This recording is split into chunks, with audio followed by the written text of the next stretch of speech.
Hello, everybody. It's Lynnis, and welcome to Lynnis Minutes. I hope everybody had a anion product. A product, negative ions come from lightning strike, and we do not want to. And it's really because I have a 3-part framework or process called exploration. some quick tips, tools, and techniques that are going to aid you in midlife.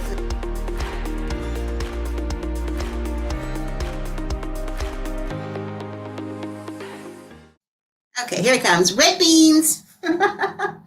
Red beans are wonderful because they can help balance your blood sugar levels, okay, and help balance your glycemic levels. If you are a person who is a adult 2 diabetic, or you're getting close to that, you're borderline, you want to try to control your blood sugar levels, adding red beans to your diet can be very helpful. Of course, now when you add red beans with what I like, short grain brown rice or long grain brown rice, and you have a complete protein. So that's one way to get the protein in there. And yes, it's a carb. It definitely is a carb. So I'm not saying that you make a big old plate of red beans and rice, but it definitely is very good. It has potassium and magnesium, iron, and it helps with blood sugar levels.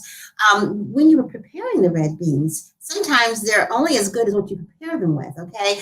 I don't use any meat with my red beans, no pork, and very little salt, but you can use vegetable broth to season them. You can use Himalayan salt, which is really good for you, to season it. So you want to take a look at what are you going to season your red beans with, or what are you going to cook your red beans with. They're not as value added if you put a whole lot of meat in there. If you're a meat eater, that's fine. Just be careful of the meat. I don't recommend pork, especially if you're trying to lose weight, or if you're watching your fat levels and all of that. It's just not the best meat if you're trying to watch if you have particular health goals. You have to be very careful about that. So I just stay away from meat in general. I will eat meat occasionally. I get cravings, but when I do, it is chicken and turkey. I cut off red beef on a regular basis a long time ago.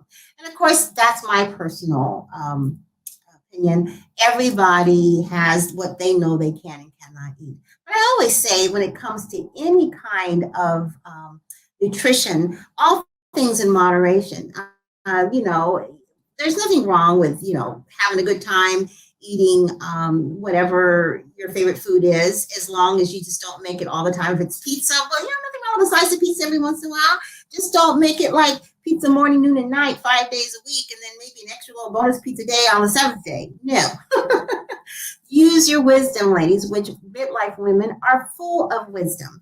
Make some decisions, make a commitment that you want to add some of these superfoods for midlife for you, and make a commitment that you're going to use your wisdom. Think about what you're putting in your bodies before you actually do.